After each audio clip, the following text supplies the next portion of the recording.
Have a really good think, because somebody you know could earn you a lot of money for very little effort. Think, who do you know that wants to buy a property in Spain? A colleague, a mate, someone in your family, a friend of a friend? If you know someone, go to welcome-estates.com and click the Refer a Friend link. If they buy, you'll pocket a nice chunky thank you from one of Spain's leading estate agents. T's and C's apply. All details at welcome-estates.com.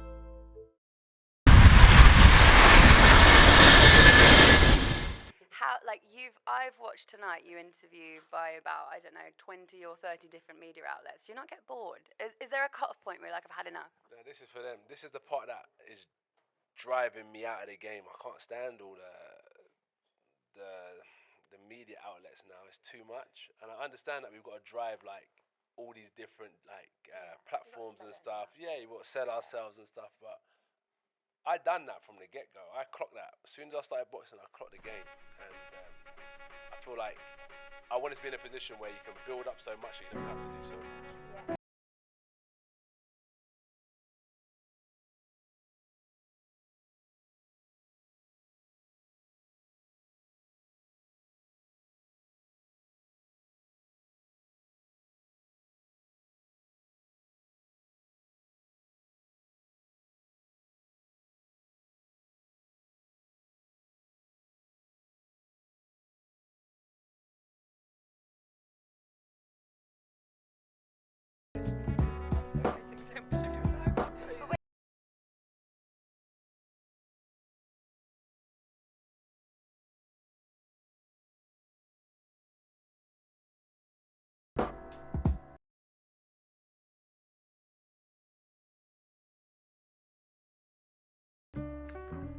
Hey, and welcome back to the number one podcast in the sport where, sadly, I don't think Anthony Joshua's going to do the numbers for all of us that we thought he would. There's definitely a decline in value of our key asset in boxing, which I don't celebrate because I wish everyone the best, and generally speaking, I think you should get out of the sport what you put in. Now, if you've listened to the previous episode, you'll know that was my intuitive feel having watched the fight. I've had the best part of the rest of the weekend to reflect on that. Obviously, with the fasting and whatnot, your mind's never really clear. So I thought, let me have a more rounded crack at things now that sort of everything's been surfaced that needs to be surfaced. So the first thing I want to touch on is the pro AJ versus anti AJ debate that always seems to rear its head when we're in these situations, right? People go, oh, you're just a Joshua hater, or you're just a Joshua fanboy. Here's the thing. How are we measuring Anthony Joshua? Because we need to have a consistent start point, right? And then measure his career against that.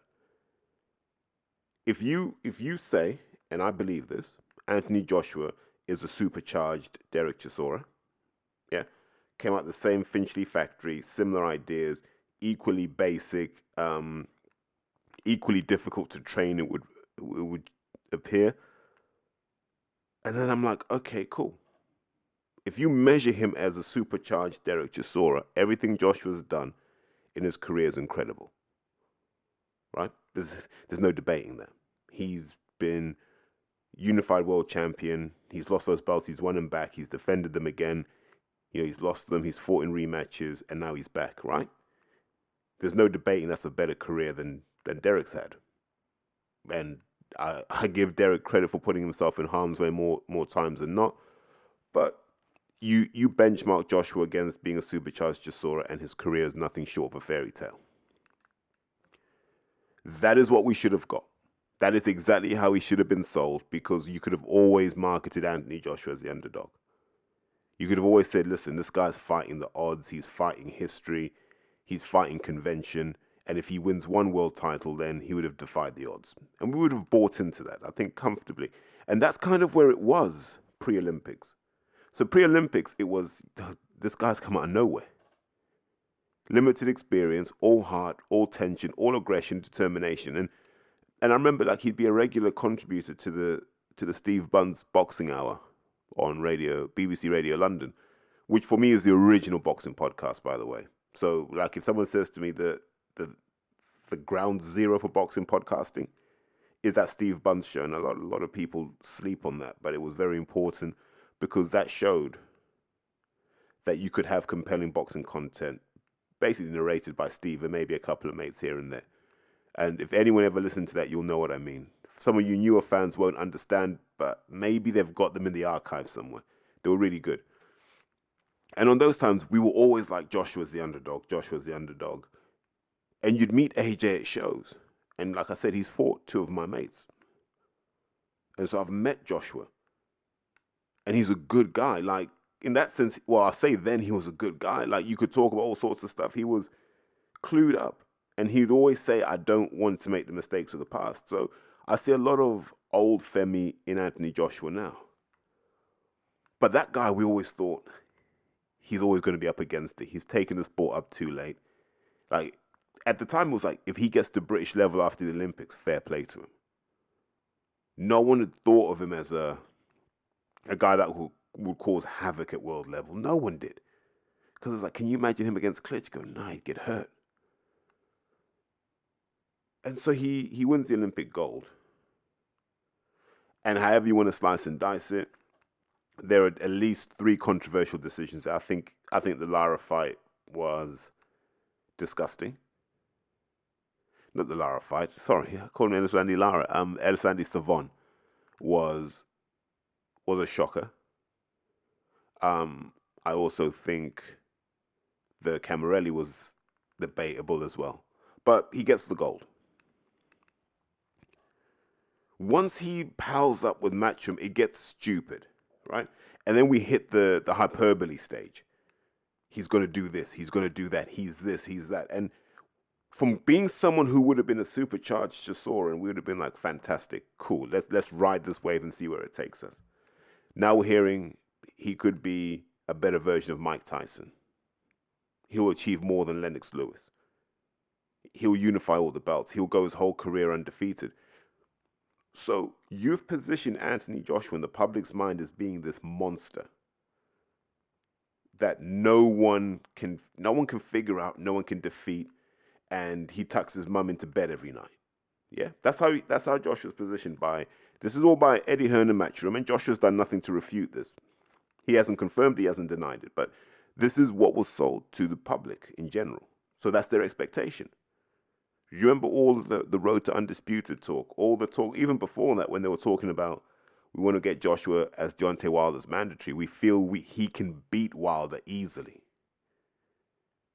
We went from that to none of these fights happening. And so over time, the public got disillusioned because we kept getting hit with the same message. And we're seeing with our own eyes, this guy's not that good. He's good. And measured against the supercharged Chisora, oh, he's really good. But measured against he's the best of his generation, he's miles away from that. Miles. Both from a talent perspective and a willingness to put himself in harm's way. He's miles off that. So I say to all you people, whatever side of this line you're on, you have to understand that if you measure Joshua as being a supercharged Derek Chisora, Joshua's done incredibly. There's no debating that. You measure him against what Hearn told us to believe, which is this guy's the best heavyweight of his generation. Nah, he's been a bust in that sense. So it depends on what side of that line you are. What I will say in Joshua's defense is, if Joshua was like this 10 years ago, he'd comfortably be the second best heavyweight on the planet.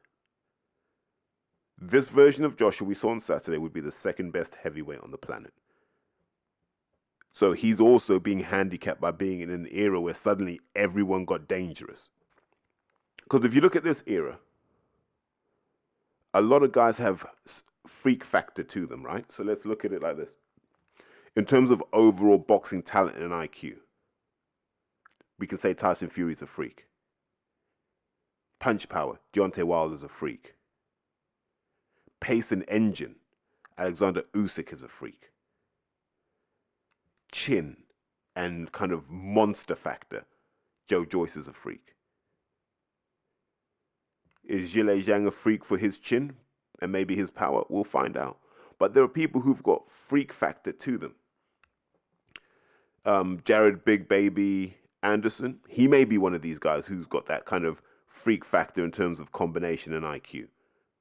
All of these guys have things that we are happy to accept make them freaks in the division. What has Anthony Joshua got that's freakish? Freakish chin? No. Freakish boxing IQ? No. Freakish talent? No. Freakish power? No. Freakish strength? No. Jermaine Franklin was able to hold his own on the inside. So Anthony Joshua has nothing that makes him a freak. Absolutely nothing. And that lends credence to the point that he's a supercharged Chisora. He's a guy that's taken loads of really good bits, some okay bits, and he's made them into a boxer. And kudos to him. But that's not what we were sold. That wasn't what Eddie Hearn was selling when he was packing out the O2. And then when he was packing out stadiums. And then when he was off in Saudi. This isn't what we were sold. And someone had to say, can we just pull back from this rhetoric because it's doing Anthony Joshua more harm than good. Joshua's losing fans not because he's not delivered on who and what he is, because he more than has done. It's because he hasn't delivered on what his promoter said he'd deliver. And his promoter made us pay through the nose to observe this. And this brings me to something that Anthony Joshua said that I take real issue with. So Anthony Joshua said, in 15 years' time, no one's going to remember this fight. And that's something you can say when you're the man that made millions from it. You leave the O2 richer than when you arrived. Eddie Hearn leaves the O2 richer than when he arrived. Some of those journalists, depending on whether they hit their numbers or not, will leave richer than they arrived. Do you know who's not going to leave richer than they arrived? The boxing fan. The guy that paid $2,000 for a seat. The guy that paid 100 quid for a seat. It doesn't matter which one you're talking about. They're the ones that aren't going to leave richer. Even the ones on the freebie tickets, all 6,000 of you. You're not leaving richer because you bought drinks and you bought food and you paid your transportation costs. So when you say no one's going to remember the fight, what you're basically saying is I don't care about the fans, because the fans didn't show up to see Jermaine Franklin go the distance, because that's not what they were sold. What they were sold was this. Anthony Joshua handpicked an opponent in collaboration with his team and his trainer. This is what Eddie said. Eddie said this. They're choosing a fighter that is going to showcase the work that Anthony Joshua is doing with his trainer, Derek James. That's what we were told. When we asked, would it be Otto Wallin? Probably not. And then when we started to hear that it was Jermaine Franklin, we were told, Joshua needs someone he can look good against. Because he's with a new trainer, and they're going to try and work on some things. But Anthony Joshua's career is hanging in the balance, and he needs a strong performance. That's what we were told.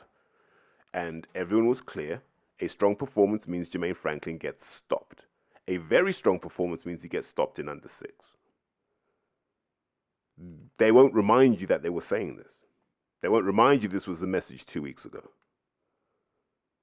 Those guys like Darren Barker who talk like they got marbles in their mouth. And that's what they were all saying. So when we saw what we saw on Saturday, that's not what we were promised. That's not what people paid their DAZN subscription for. That's not what people paid their ticket prices for. That's not what people pay their transportation costs for. That's not what people got special outfits for. That's not what people got their cocaine out for. They got it out for a knockout. So when Anthony Joshua says no one's going to remember this fight in 15 years, what he's saying is, I have contempt for the fans. You can say as much as you like you're disappointed you didn't get the knockout. No, why didn't you get the knockout? Maybe you're not that good. Is that what we've got to start saying? Is that what he's got to start saying? Or is that what eats away at him every night? Is that realization that he's not that good? Because whatever you want to say, he understands this game.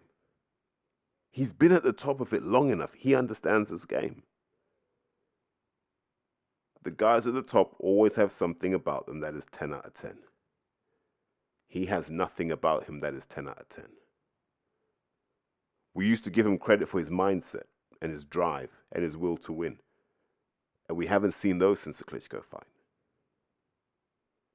So what are we giving him for going 12 rounds with Jermaine Franklin? And his defense was Mike Tyson went 12 rounds with Tony Tucker and Pinklon Thomas. Tony Tucker and Pinklon Thomas are not Jermaine Franklin. They are monsters in a completely different orbit and stratosphere to Jermaine Franklin. That's no disrespect to Jermaine Franklin. Those guys just came from a far harder time. Those are guys who grew up in the heroin and crack era in the United States. Those are guys who grew up seeing things that you'd only normally see in a war zone.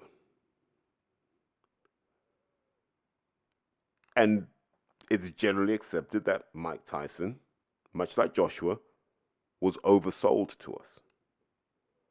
And much like Joshua, as soon as they found someone to stand up to him and say, I'm going to take your best shot and hit you with mine, everything shattered like glass. And all it was after that Buster Douglas fight, let's be honest, after that Buster Douglas fight, it was how much money can we accumulate before this whole thing implodes. That's what we had. That's what Joshua is. Joshua's another fighter who got exposed, and the moment they were exposed, they were never the same again. And I don't take joy in that, by the way. And I know what people will be listening to is going, what do you mean he got exposed? Once Andy Ruiz stood up to him and said, not only am I going to stand up to you in that attritional way, I'm going to impose myself on you. He was never the same man after that. Because remember, in the rematch, he never went after Ruiz. He never sought to establish against Ruiz that he was the man. He was the stronger man. He was the better man. He never tried to impose himself on Ruiz. He was just glad to get out of Dodge with a win. He thought he could do that with Usyk as well. Usyk learned the lessons from the past and said, I want to make sure I'm ready the second time round. And once again, a smaller man stood up to him. On Saturday night, another small man stood up to him. At some point, Anthony Joshua is going to have to face a big man that will stand up to him and impose himself on Anthony Joshua. And that may be incredibly sad to watch, and maybe we don't want to see that. But I'm going to come back to this point. If you believe Anthony Joshua is a supercharged Derek Chisora, we should all be proud of what he achieved. If you believe that Eddie Hearn hype, and a lot of you did, that this man was Superman, he was the person to rescue boxing and to bring in a new era where it was always going to be competitive fights, then Anthony Joshua has been an absolute disaster. It's as simple as that. You just choose your side and commit to it. But let's talk about some of the sort of the themes that come out of that whole evening, right? What was Tony Bellew doing? Can somebody explain to me why Tony Bellew ran the length of the ring to kick off with Jermaine Franklin's corner? From what I could see, Jermaine Franklin's corner were doing what they should do, and they were protecting their man from aggression after the fight was done. Why was Tony Bellew running over? Not only did Bellew run over, if you remember, you can see this clearly with Carl Froch's, Froch cam. Bellew initiates the aggression because they're not even paying attention to Bellew. Like, why would they? I mean, he's not involved in the fight. And Bellew starts shouting at them, calling them out, trying to kick off. And they're like, quite right, like, who are you? What have you got to do with this? And, Bellew had been less than complimentary. And I imagine they heard this because they get a feed, don't they? They get a broadcast feed into the changing rooms. So I imagine they've heard what Bellew said and gone, who is this clown anyway? Then Bellew starts piping up and they're like, isn't that the guy from Creed? What's he doing here? Where's Michael B. Jordan? Where's Jonathan Majors? We just got pretty Ricky Conlon here talking nonsense. And he's just there making a whole heap of noise. And it goes to show that as much as we want to respect these boxers for being tough guys, they've got a little bit of bitch in them too. Because what Bellew looked to be doing was just showing Eddie Hearn how much of a true matchroom soldier he is, and showing Joshua how much of a Femi soldier he is, and that he will always be there to do Joshua's bidding or Eddie Hearn's bidding. It was like he was doing too much. Far too much. Why? He ran across the ring like the security guys had it under control. So like Bellew just thought, well, you know, yeah, there are 5 security guys there, but I'm Tony Bellew. I mean, like, I'm the guy that fought a broken David Haye twice. I can handle this comfortably. I'm sure the Franklin's guys were like, ain't that the guy that was scared of Adonis Stevenson? Oh, God, man, we'll chew this guy up for breakfast. Imagine these guys come from Detroit, Michigan, wherever it is they come from. They're looking at Bellew like, you're the guy that cried when you lost to Nathan Cleverly. You just cried. We don't take you seriously. But Bellew's made a name for himself this week, hasn't he? Just by digging his own grave. Like, Conor Benn's innocent, it's this, it's that. And this is why the camera crew are so toxic. Because they give a platform to guys like this. He gets to just spew out whatever he wants to, as long as it pleases the Empire. I was glad to see that Dave Caldwell, for a change, just didn't read the script and actually spoke from the heart and spoke as the experienced trainer that he is. Unfortunately, Tony Bellew's unable to do that. And I guess that David Haye money hasn't gone as far as he thought it would. But doesn't this make you guys wonder, as fellow boxing fans, how much money does Hearn really pay people? Because the way he talks, he always talks like he's given people enough money to be set up for life. But just look, you've still got Bellew hovering around with his nose in the trough. You still got Del Boy just sucking the life out of every interview that there is going. Like he just can't, can he? It's like, do you remember in the old days, you'd always see Chris Evans in the tabloids. It didn't matter who was out on the piss. Danny Baker, Chris Evans would be there. Paul Gascoigne, Chris Evans would be there. Whoever it was, like the Gallaghers, Chris Evans would be there. And Chisora's become that guy that just appears in everything. And I look and I go, but we get told that you've made a ton of money. You're seeing Kell Brook come back. And you're like, didn't you guys make enough money? But then you don't see Froch really all up in their business. And he looks like a guy that has made his money. It's the same with Dillian. These guys look like guys who have made their money. And they're like, yeah, we're okay. But I do wonder, how much are you really getting paid at Matchroom for you to still be hanging around, sniffing around and just sucking the fun out of things? And that was the theme. Like, the Matchroom guys were confused, right? Because they'd been talking bullishly about what he was going to do. And I was like, okay, cool, let's see what he does. And then you had a fight which was essentially a nothing. And they're telling us that we need to focus on the positives. And I'm like, well, what positives? And they're like, yeah, his jab was good. No, it wasn't. It really wasn't that good. You know, Franklin was, I think Franklin just got to a point where he wasn't getting hurt by these punches. So he just thought, now if I catch a jab, it's all right, so long as I can hit him back with 2 or 3 more. And so, oh man, I'm watching this fight. And I'm seeing this. So there's a jab. Oh, the body work was fantastic. I'm like, no, it wasn't. If you go back to prime AJ's ability to go to the body was better then than it is now. His jab was better then than it is now. His 1-2 was better then than it is now.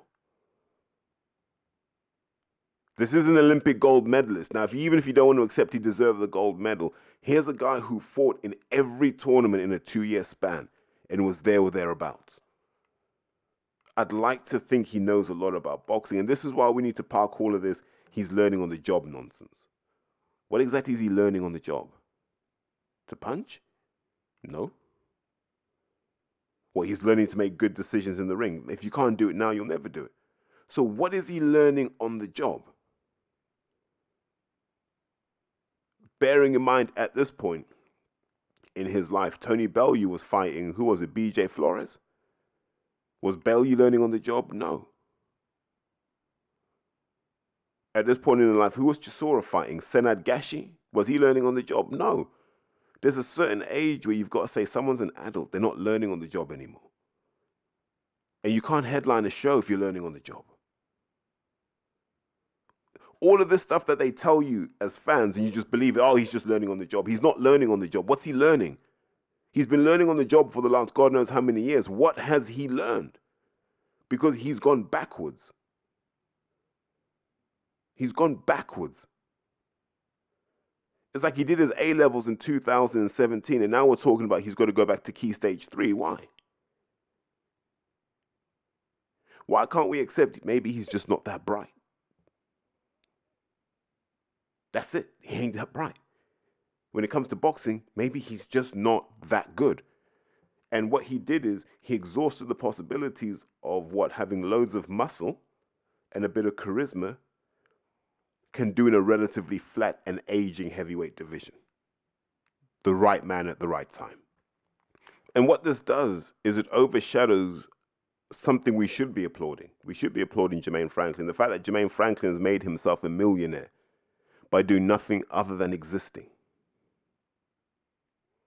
He existed in BoxRec at the right time, and he's made himself a millionaire. And he's probably still got one more big fight left, because Matchroom normally do these things in threes. But one thing that impressed me about Jermaine Franklin is he had that kind of hard man interior. Maybe not the exterior, because he doesn't look like he can go. But he had that thing of someone who'd been through stuff. It's that like inner steel. Like there's an inner hardness to him that you don't get from Joshua. Just that inner hardness that says, I'm prepared to fight at any time. And he grew on me. He's a really likable guy. And he's the sort of guy that I'd like to see in a fight where he stands more of a chance. Why can't we have Jermaine Franklin versus Michael Hunter? You know, you could do that here. And I think the British public will get behind that, because we know what Michael Hunter can do. And now we know what Franklin can do. So we know it's a good benchmark fight. And having seen the reffing performance and the judging performances when Jermaine Franklin's fought before, I'm sure he doesn't trust the Brits. And I don't blame him. But he's carried himself with class. He's a guy who leaves this country with his reputation enhanced. Prove that he's as hard as they come. Because remember, he jumped in with two Brits that we were calling real punchers. Knockout artists. Guys who should be doing damage at world level. That's what we said. There were people who thought Dillian could knock out Tyson Fury. And there are people who think AJ can knock out Tyson Fury. Jermaine Franklin has been there. And as far as I'm concerned, has barely looked troubled. Looked more troubled in the Dillian White fight than he did in the Joshua fight. So he leaves with his reputation enhanced. Even that set two in the ring, which is one of the weirdest things I've ever seen. So the story is that Joshua was trying to say good fight, and Franklin was like, I didn't like what he said to me. And so Franklin goes up to him and goes, well, what did you say? And Joshua, being Joshua, and hits fake tough guy mode. And then starts really trying to rumble with him. Now here's the thing. You had 12 rounds to be that guy. Why weren't you that guy? And I think sometimes we have to be honest. I remember once I played rugby and I moved clubs, and I played for a club called London Nigerians. And I remember going to the first training session and watching some of those guys go through their moves, and everything was so fast and so intense and so aggressive. I remember I was like, oh my God, what am I going to do? And I remember when they said, you can sit this one out. And I was like, oh, thank God for that. And my spirits lifted again, and I was all brave and tough. And then I said to myself, oh, hold on. Why am I so happy that I'm not involved? This is what I do. This is what I do well. And I caught myself, and I threw myself in there. But I understand that feeling of when you've survived the scary thing unscathed. When you thought, maybe I won't survive this. You get that euphoria, that bravery. And it can happen. And the way you overcome that is you just put yourself in harm's way and convince yourself, actually, when things get messy, I'm okay. And there's a courage that you need with that. And it looked like Joshua was scared of losing. He wasn't excited about winning. He wasn't excited about entertaining the fans. He looked like he was scared to lose against Franklin.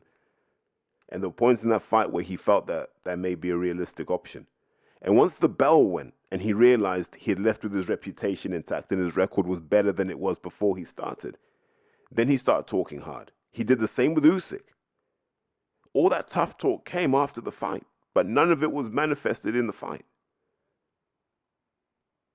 These are the marks of a bully. These are the hallmarks of a bully. A guy who shows up when it doesn't matter. But when things start getting crazy, he's tying his shoelaces. Or tries to be the peacemaker. I don't think Anthony Joshua's got that warrior spirit in him. And I contrast it with someone like a David Haye, who I think has got that. Remember what happened when Derek tried to stick it on David. Just remember the devastation David caused all on his own. That's someone who's willing to throw down. That's a you don't coach that. You don't learn that in the gym. You don't learn that bench pressing. You grow up with that. And Joshua doesn't have it. And he's never needed to because he's just always been a big kid. So he's always had that intimidating factor just by existing. The problem with the heavyweight division is everyone's big. And they're used to dealing with big guys, so being big is no longer a deterrent. Now you've got to be a warrior too. Being strong ain't enough because everyone at that size is strong.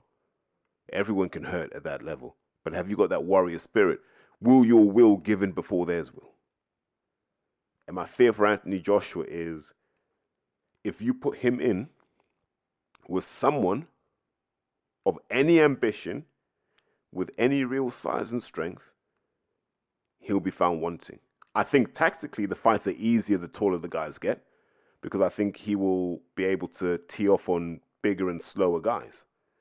I think his kryptonite will always be small guys. But I think on the bigger guys he stands a better chance. But you wouldn't put him in with a guy like Otto Wallin for this simple reason. It looks like Wallin may have an okay chin, and he's got a really good engine. And my worry with Joshua would be that his morale would dip, and he'd start to doubt himself. And then that's when he becomes vulnerable to certain shots and certain attacks. So what do you do if you're Joshua now? I think you just have, you call this the final lap, and you just tick all the names off. However it goes, man. You fight Dilly, and if you win, you carry on. If you lose, you just go, I don't have it anymore. And you just keep going until you get to a point where you can't carry on. You've made all the money you want. And I think Joshua will be a guy that will just go off and do other stuff. I just don't think he needs boxing. I don't think he doesn't love being involved in boxing in his current guise. Maybe there's another way he can do it. I don't know. Maybe the ambassadorial role works better for him. Because I think he loves boxing without loving the idea of getting punched anymore. And that's a real shame. Because you saw his team. And we'll come on to the training in a second. But you saw his team on fight night. Cunningham with his head in his hands. Because he understood. And it could be one of two reasons. It could be one, oh my God, we're going to get absolutely slaughtered on social media for this performance. Or it could be, I don't think we're going to make the money we think we're going to make. Because remember, Freddie Cunningham's the guy that's going to be getting the sponsors in. And if I'm a sponsor right now, I'm like, nah, Joshua's not what we thought he was. We're going to look at other athletes. Because there are other athletes that probably come in cheaper and have a higher profile and do more work. Because like I said, in between fights, you rarely see Joshua. You don't see much unless you follow him on Snapchat. So I don't know. I look at it and I go, yeah, this is bleak for him. You know, and I don't want to overanalyze this, but it's not looking good. When Freddie Cunningham's got his head in his hands, when Dave Caldwell is telling you, nah, this ain't good enough, when Johnny Nelson's questioning your desire, when Spencer Fearon is struggling to be optimistic, the usual matchroom tub thumpers are struggling. Even Darren Barker struggled. It was hard. The crowd was subdued. And I contrast all of this with what happened later in that evening, because I watched the first night of WrestleMania. And I saw that as an event far better. Why? Because they worked their assets. The WWE worked their assets, and their assets then build their own profiles. And that's how they're able to get into movies and to do other things. And that's why those guys are able to make money outside the ring too. Because they work every week. Boxers don't work every week. Simple fact. You know, I watched Rey Mysterio's entrance for WrestleMania. If you can find it on Twitter or YouTube, incredible moment. I saw the Usos stepping out with Lil Uzi Vert, and I thought, you'd never get this in boxing. And Joshua and Matchroom are meant to be the high watermark of what's achievable in boxing, and we are nowhere near that. We're light years off that. Light years off that. But I'm getting sidetracked. One thing I wanted to talk about was, we've heard for years that there have been problems in the Joshua camp. And I've always said the problem with his camp is he's got someone in KD, Le Malinois, who isn't a boxing person. Maybe he's an administrator and an organizer and stuff like that, but he's not a boxing person. And that camp never made sense to me. No matter how anyone chooses to slice and dice it, that camp never made sense to me. So the question has to become, if you know your opponent is going to be Jermaine Franklin, and you know that your fighter, Anthony Joshua, is susceptible to smaller guys, why wouldn't you have a camp full of smaller guys? Peter Kadiru looks like he's big. He looks like he's a 6'4", 6'5" guy. Jamie Shakiva's 6'3", 6'4", maybe 6'4". And then that leaves Brian Jennings. And even Brian Jennings is about 6'2", but Brian Jennings is not getting any younger. I'd be surprised if they weren't looking at other options. Like, this is surely the camp you bring someone like a Timothy Moten in. This is the camp where you might bring Michael Hunter in. You know, it defies all logic, because the lads they brought in aren't really what I'd call pure counterpunchers. You know, counterpunchers are pretty hard. You'd almost even want to get cruiserweights in and say, right, let's just get a few cruisers in for that work rate and just being able to handle smaller guys. Because if Joshua's problem is I can't handle smaller guys, then you get smaller guys in. It almost doesn't matter the tactical elements. Because remember, this is meant to be a showcase fight, so you shouldn't be worried about whether your opponent does this or does that. Is how do you deal with smaller guys, AJ? How do you get your right hand in the right place? How do you get your uppercuts timed properly? And so the structure of the camp didn't make any sense. No idea how much Derek James had input into it, but it didn't look like a camp that I would have assembled, but then who the hell am I? And so that has knock-on effects, because then you look at the trainer, Derek James, and you go, okay, what do we expect Derek James to deliver for Anthony Joshua? If you ask most people in the street, they want Joshua to be slicker. Oh, he'd make him slicker, defensively sound. And I'm like, that's not what Derek James does. If you look at what Derek James does, it's really simple. It's just heavy artillery. Really basic defense, heavy artillery. But the reason he gets away with it, and I don't say that disrespectfully, by the way, I say that with the utmost respect because I'm a big Derek James fan. He's always recruited people with a really good mindset. They have that mentality. They're all hard men. They're tough guys. You know, Charlo's a tough guy. Errol Spencer's a tough guy. Frank Martin is a tough guy. These are guys who, if they weren't boxing, you dread to think what they'd be doing. Yeah, you dread to think. They may have even recreated BMF. If Anthony Joshua wasn't boxing, I told you he'd be doing the door at Weatherspoons. Two differing orders of magnitude of toughness between those two groups. So the hope was whatever those guys had would rub off on Joshua. But I just don't think it's there in AJ. I really don't think it's there.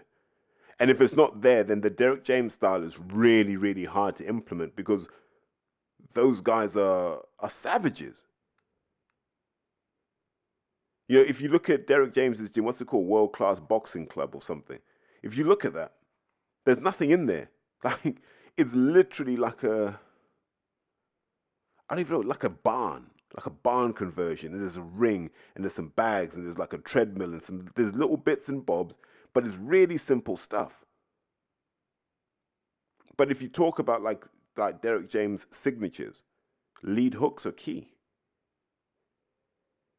The lead hook is key in terms of causing the most amount of trauma, physical and mental. That lead hook is key. And then the power hand, the backhand, becomes more effective at that point. But they're the sort of guys who break you down. They don't try and outbox you. There's no need to outbox you. They try and break you down. I didn't see Anthony Joshua trying to break down Jermaine Franklin. So when Joshua says, I know what I'm doing, I don't think he does. Because he's gone right back to what McCracken was about. Really basic combinations, really strong, really fit, well, fit-ish, but nothing spectacular. He went from Robert McCracken, who was just belt and braces, really, really simple. Joshua respected him. To then, who was it? Angel. Angel and Joby, disaster. Then Angel and Roberto Garcia, disaster. To Derek James, who's essentially Robert McCracken in Texas. That's what it is. McCracken was in there. You know McCracken was in there watching Joshua's fight going, I told you this would happen. I know McCracken was there. Like, you know, you ever had this before where you've gone out with someone and they've dumped you or you've dumped them, but there's been a breakup. And as you're walking around, maybe a year or two later, you see them. And you see the person they ended up with. And you know, that's definitely a few steps down for you. And you look at them, and you just look.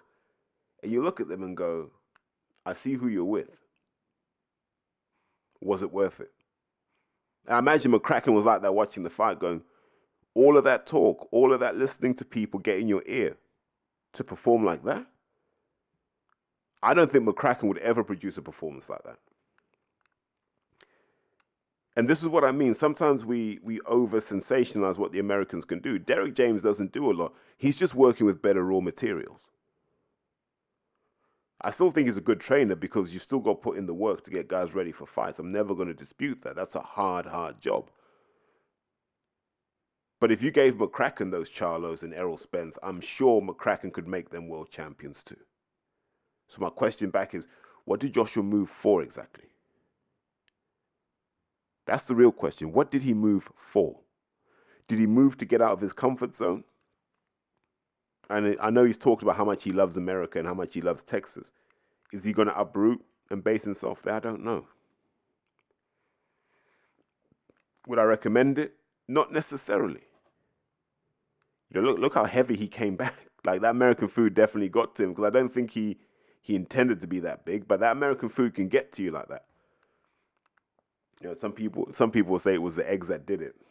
No comment. But what I would say though is, I understand going with Derek James, but if you're going to go with Derek James, you would have done it a lot sooner in your career. You know, because I don't see the gap between him and McCracken being that great. Because Derek James isn't a guy with a really complex fight system. Not many people do. Sugar Hill Stewart, not a complex fight system. The good trainers don't have complicated ideas. It's really simple. But for Joshua to implement what Derek James is doing, his mindset has to change. And he has to be prepared to break people down and to hurt people.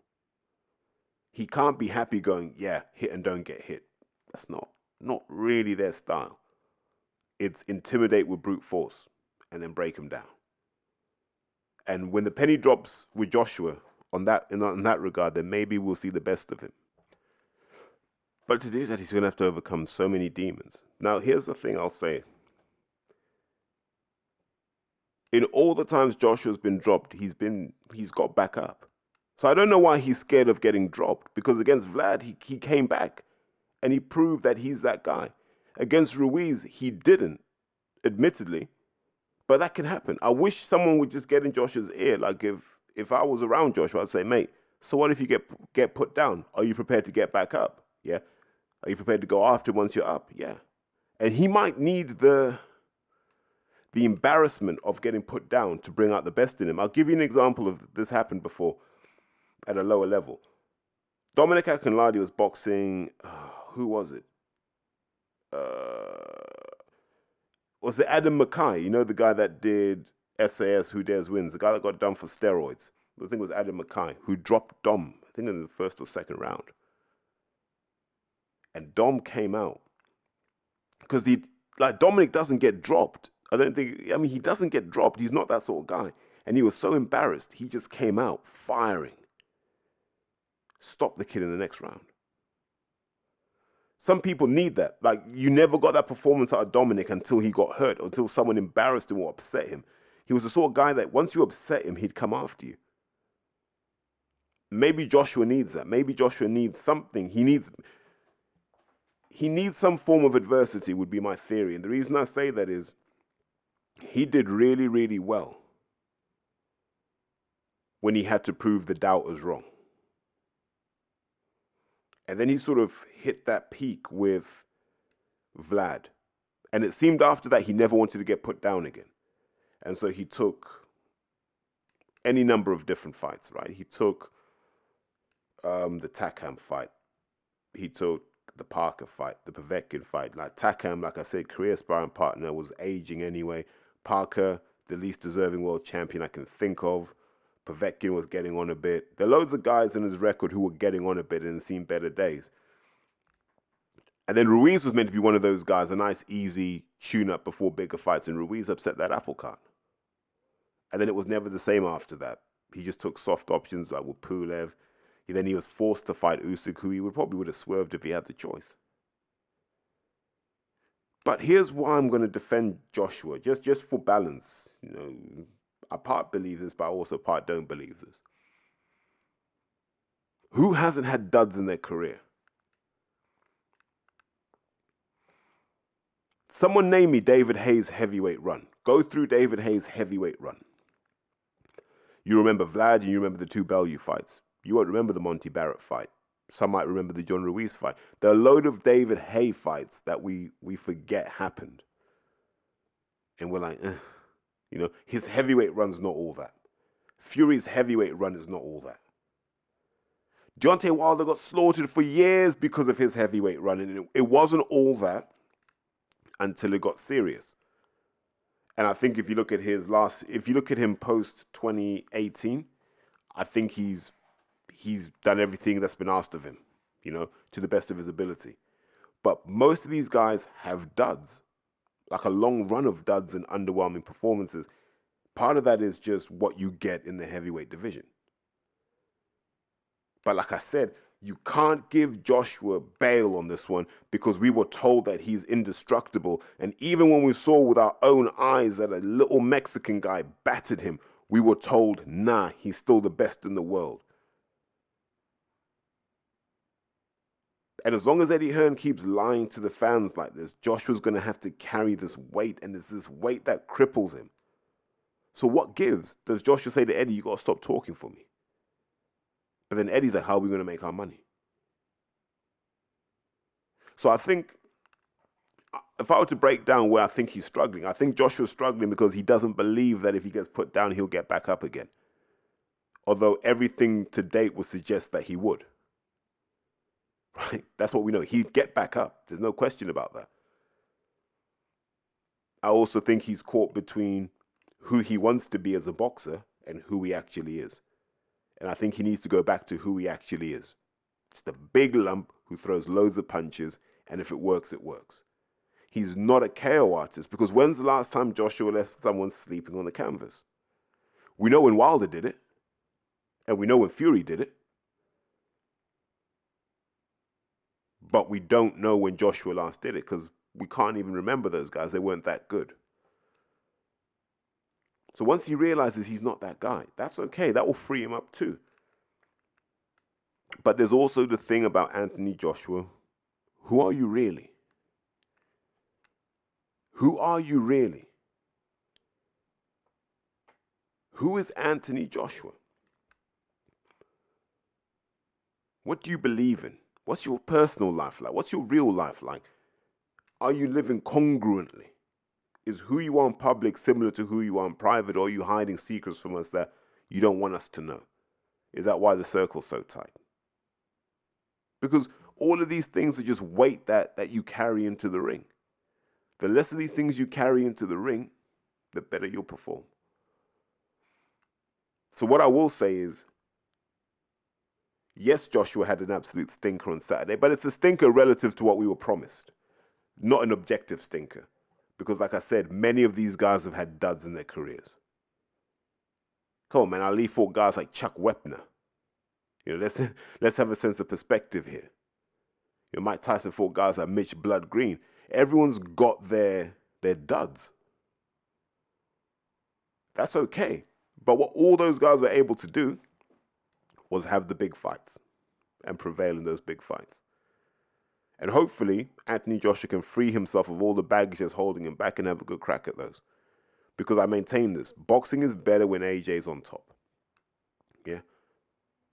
That's when we need our numbers back. Because I need my casual subscribers back, man. I need those guys to come back. But that's what I would say in closing. All the things Anthony Joshua needs to do require nothing more than a mirror. And if he finds that mirror, he may find old Femi back.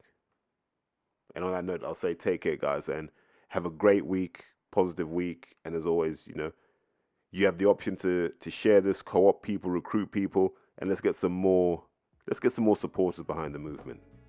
You take care.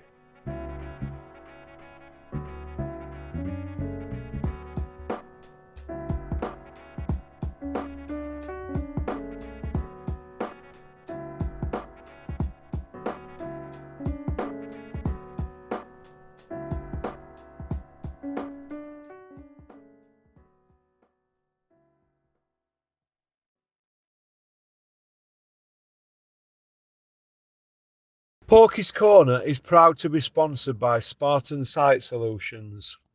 They are specialists in civil engineering and demolition contracts for the construction industry. Interested parties should visit their website or contact Porky's Corner for a referral at porkycorner@mail.com.